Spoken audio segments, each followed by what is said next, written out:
Well, today we're going to talk about the movie 3:10 to Yuma, specifically the 2007 version. I know this is another remake, and in the past I've discussed both versions, but the original was made in black and white in 1957, and the last time I watched it I was just a small boy, so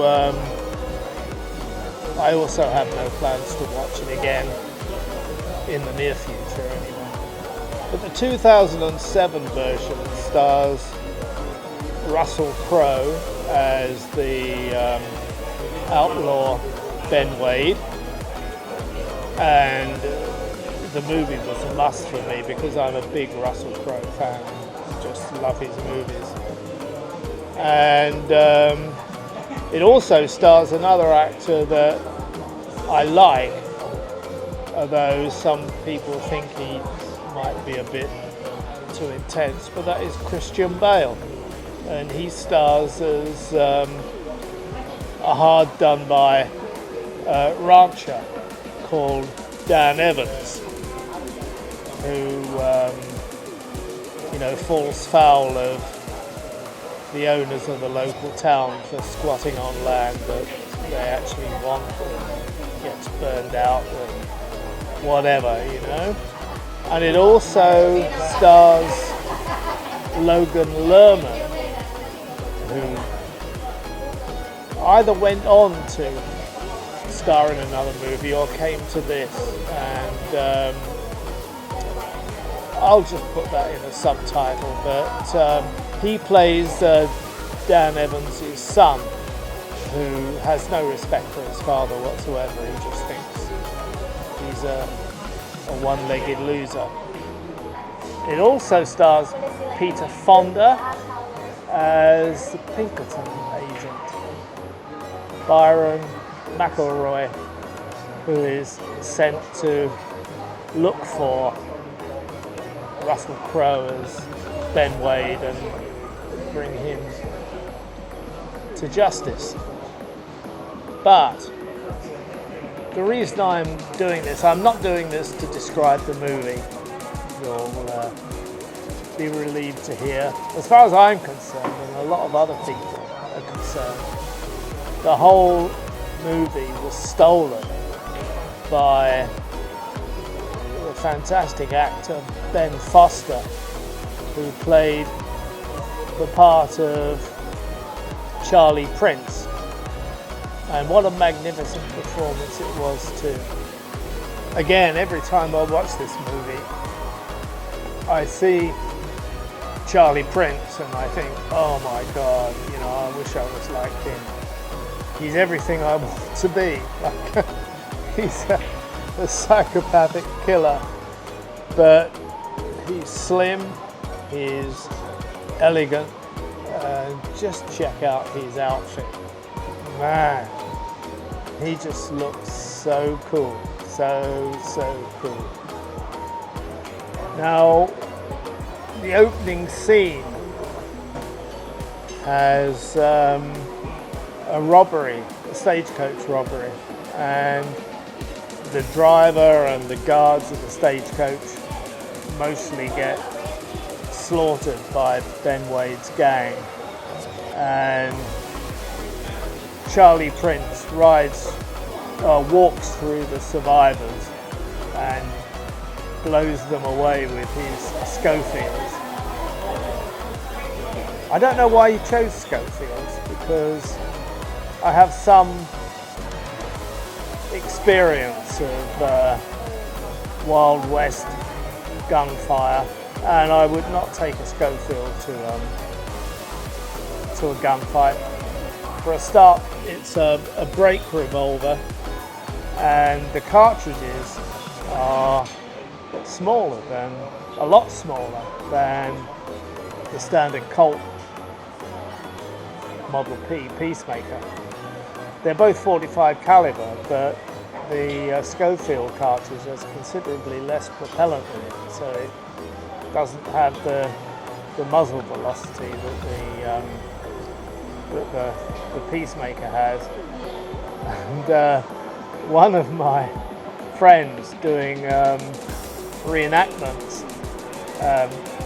in Tombstone bought the Schofield and used it, and as he when the chips were down, as he drew it, he went up and pointed it, and it fell open, and he had the presence of mind to say to the crowd, and that, ladies and gentlemen, is why you never bring a Schofield to a gunfight. But back to the action. Charlie Prince is walking through the trail of devastation, shooting survivors.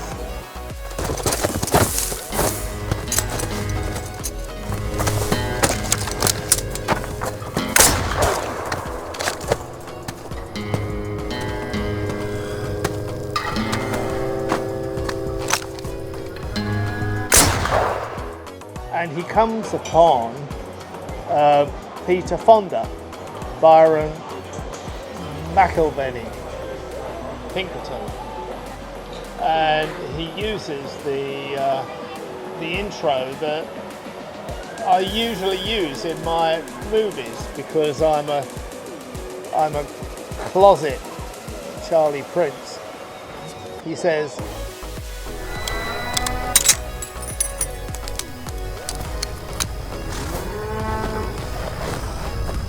"Morning, Pinkerton." Now, other things that are said we'll discuss later, but it ends up with him just saying, "I hate Pinkertons." And slightly later in the movie, when it all comes down to some chase, because Ben Wade has been taken prisoner and is being transported to catch a train to take him to jail. Charlie Prince and the rest of the gang are frantically pursuing them, and they come across a railway tunneling gang, and in there are a group of people that he thinks may be working for the law. And he says, "You boys, some kind of posse?"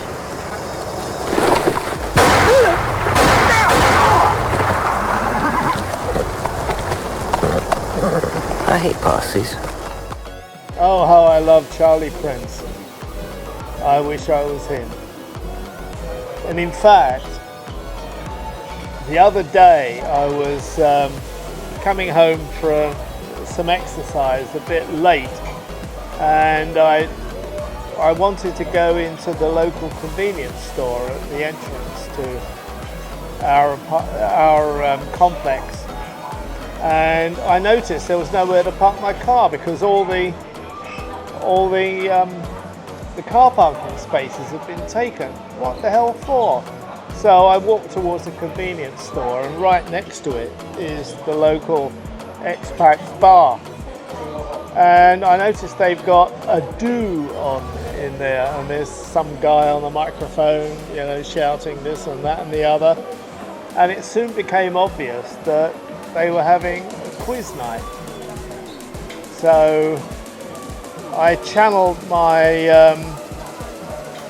in my mind, I channeled my inner Charlie Prince, and I wanted to go in there and say, would you boys be part of a quiz night?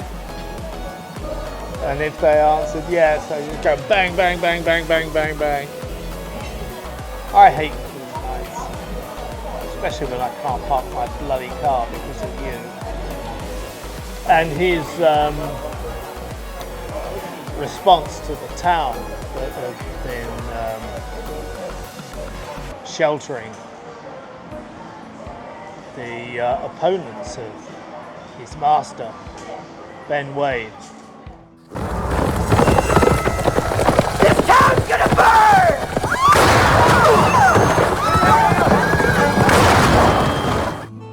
mean, you don't get much more direct than that. That's why I love Charlie Prince. I wish I was so much younger. But here we come to a subject that, if you watch the movie, you may pick up on, you may not. And I must admit, I didn't to start with, but then I read someone else's post, and I ventured this opinion on a YouTube Charlie Prince channel, and I got loads of hate mail back from it. But you look at the evidence. Charlie Prince was gay. I'll try to find it for you here, but just look at the opening scene where he rides into shot. He's got his hands draped over the pommel of the saddle, oh so elegantly. I mean, he just looks elegant as well, and there's just the slightest hint of eyeliner on him. I don't know if gay people would have used eyeliner back in 1880, but it's there. I think it's there in this movie. And look at his absolute devotion to Ben Wade. It's unshakable. And I think it's something only a gay man that actually loves the guy secretly, because back in the 1880s Old West, to come out as gay was just not conducive to your life expectancy. But Charlie Prince offers a selfless devotion to his master, and I think that's another reason to believe that he was gay. Then at one point,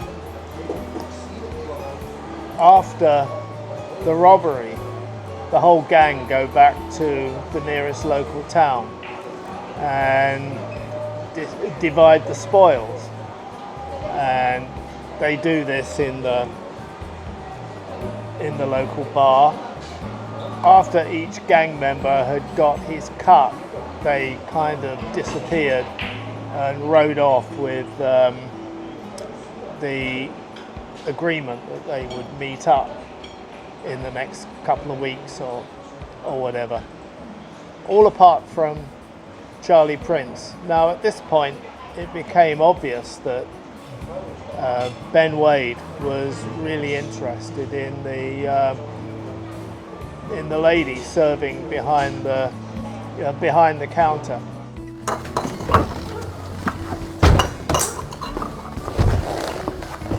And Charlie couldn't say anything, obviously. So he gave this girl an absolutely blistering, withering look.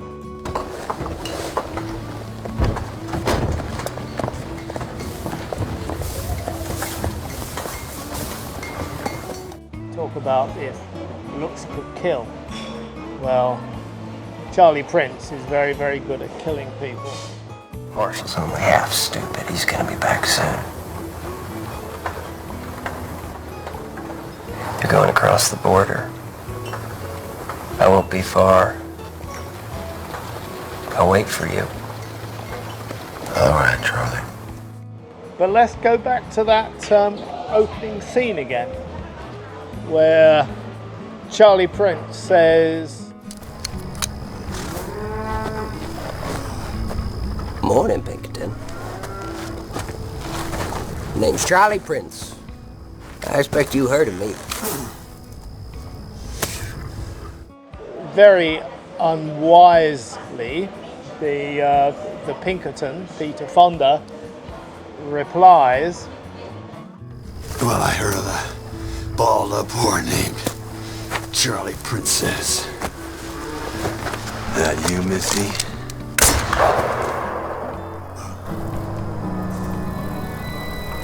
I hate Pinkertons. he knows the guy. You shouldn't say those kind of things to a confirmed psychopathic killer, could you? But that actual sentence confirmed it to me that Charlie Prince was gay. So finally, let's go to the closing scene where Ben Wade has been, I won't say forced to go to the railhead at Contention to be put on the train, the 310 to Yuma, to go to prison. But he didn't put up much of a fight. He seems to have formed this bond with the Christian Bale character, Dan Edwards. I don't know why, because they're polar opposites, but somehow he bonded with him, you know? He willingly was going to get on the train, knowing he could escape at any time, to be taken to Contention and jail. But Charlie Prince and the rest of the gang finally caught up with him, and there was a hell of a gunfight. Finally, Dan Evans, the Christian Bale character, was brought to bay outside of the boxcar on the train, and Charlie Prince drew his guns and was going to shoot him, and Ben Wade yelled out, "No!"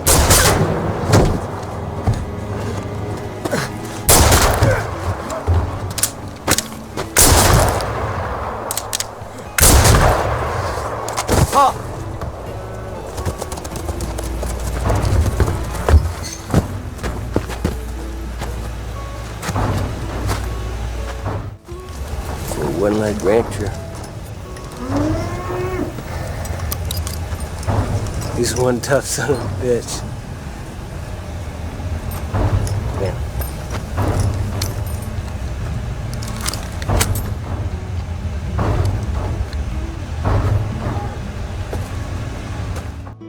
There was just a look of complete fury on his face. Incredibly well acted.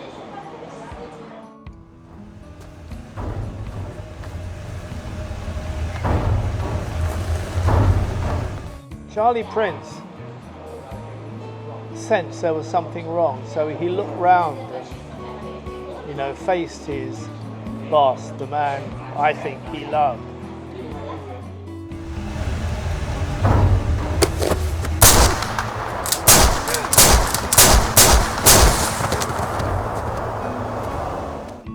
That finally left Charlie Prince standing in front of him with a complete look of shock and horror on his face as Ben Wade just put the gun up against his chest.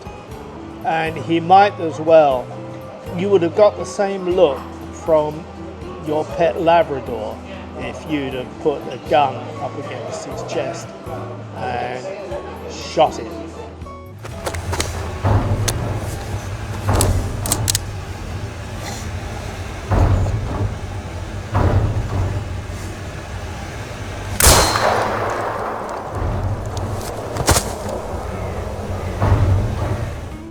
And it was wonderfully acted, but he just put another bullet through Charlie's chest and he fell down dead. Almost the end of the movie, but I won't go into anything else. So for me, I just loved Charlie Prince. Can't say I admire him because he was a psychopathic killer, but oh, how I'd love to be like that and look like that, But he was gay. And if you don't believe me, go and watch the movie. Maybe you'll see it for yourself. Anyway, thanks for listening. Bye-bye.